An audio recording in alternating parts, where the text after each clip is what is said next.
এখন গাঁৱত এহাল মানুহ আছিল।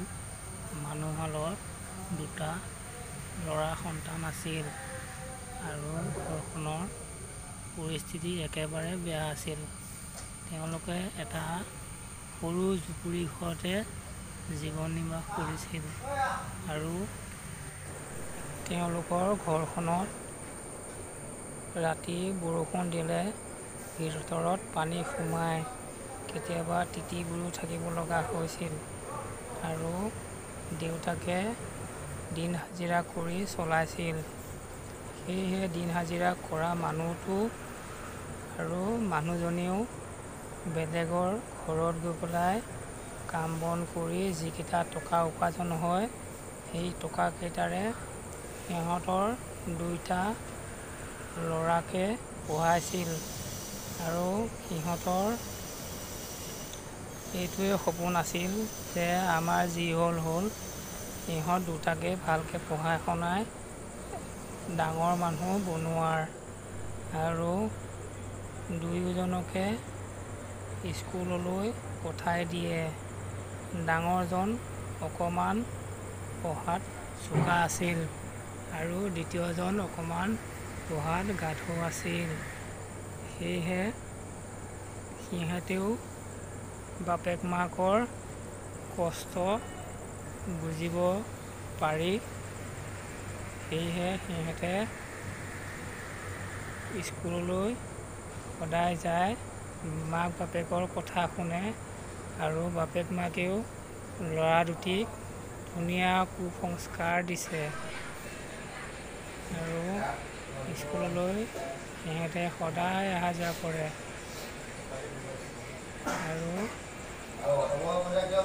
এই স্কুল এখনতে মাকে ভাত ৰান্ধনি কৰিছিল।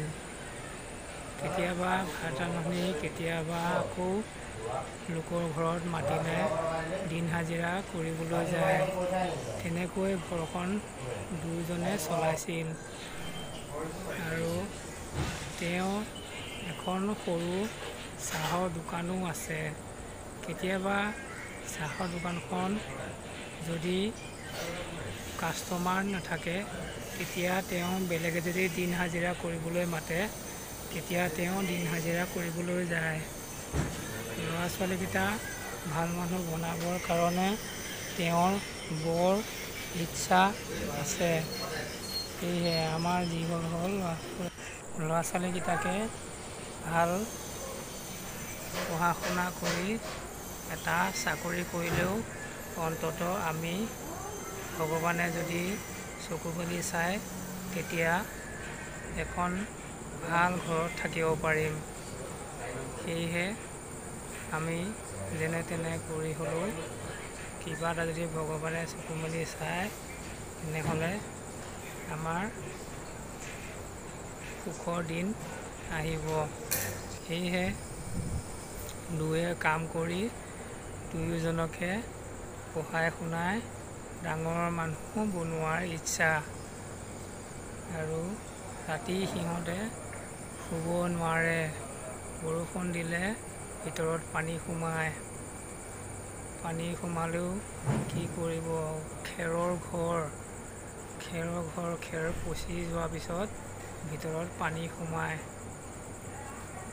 আৰু দুয়োজনে বহুত কষ্ট কৰি তেওঁলোকক পঢ়ায় আৰু স্কুলৰ পৰা অহাৰ পিছত বাপেক মাকে বহুত বুজায় যে ভালকৈ মানুহৰ লগত মিলিব পাৰিলে তোমালোকৰ ভাল হ'ব। মিলিবা মানুহৰ লগত তেতিয়া ভাল শিক্ষা পাবা, ভাল জ্ঞানী হ'বা, কিছু কথা বুজি পাবা। সেয়েহে বাপেক মাকে বহুত ভাল ভাল কথাই শিকায় আৰু ল'ৰা দুজনেও বাপেক মাকৰ কষ্ট দেখি তেওঁলোকেও পঢ়াত বৰ মনোযোগ দিছিল আৰু সন্ধিয়া হ'লেই দুয়োজনে একেখন বিচনাতে কিতাপ পঢ়ে আৰু মাকেও কিছু কথা নজনা কথা বুজাই থাকে। দুয়োজনকে বহুত মৰমেৰে চেনেহেৰে ডাঙৰ দীঘল কৰে আৰু দুয়ো এদিন বাহিৰলৈ ওলাই যায়। ওলাই গৈ তেওঁলোকে বৰ কষ্ট কৰে। পঢ়ি শুনি যদি কিবা এটা হওঁ, আমাৰ ভগৱানে কৰিলে আমাৰ চকু মেলি চালে কিবা এটা আমাৰ হ'ব। সেয়েহে দুয়োজনে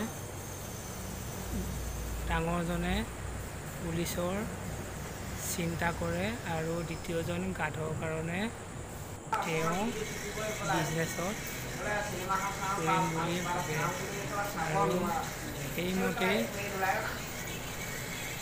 ভায়েকে এখন ডাঙৰ শ্বপিং মল এখন খুলি তাতেই সি বিজনেছত লাগি গ'ল। তাৰ বিজনেছ ভালেই চলিছে আৰু প্ৰথমজনে পুলিচৰ চাকৰি পালে। ভগৱানে তেওঁলোকক চকু মেলি চালে। যেনেকৈ সিহঁতে কষ্ট কৰিছিলে তেনেদৰেই সিহঁতকো ভগৱানে চকু মেলি চালে। আৰু আমি বুজিব পাৰি যে আমি যদি দুই এখোজকৈও খোজকাঢ়ি যাওঁ তেনেহ'লে আমাক ভগৱানে নিশ্চয় চকু মেলি চাবই। এই কথাটোৱে প্ৰমাণ কৰিলে আৰু সিহঁতৰ আনন্দ আহিবলৈ ধৰিলে আৰু দুয়ো একেলগেই ককাই ভাই হিচাপতেই চলে। দুয়ো মিলা প্ৰীতি বৰ ভাল আছিল।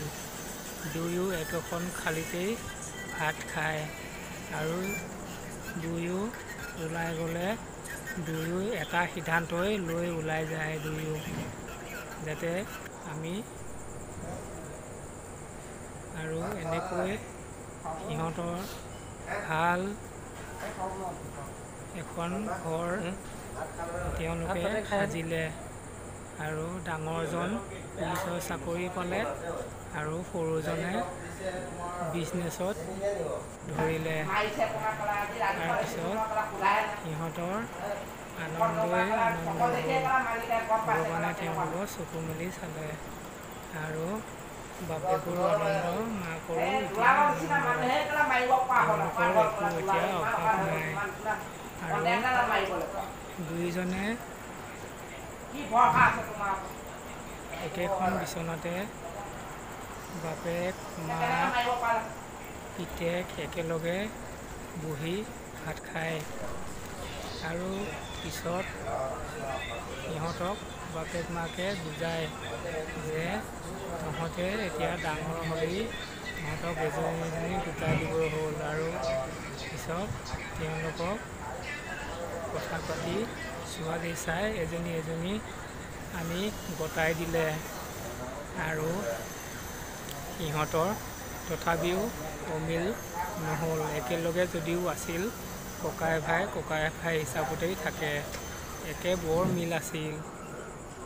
ভিডিঅ'টো চাই যদি ভাল পালে এটা লাইক কৰিব, শ্বেয়াৰ কৰিব আৰু ছাবস্ক্ৰাইব কৰিবলৈ নাপাহৰিব।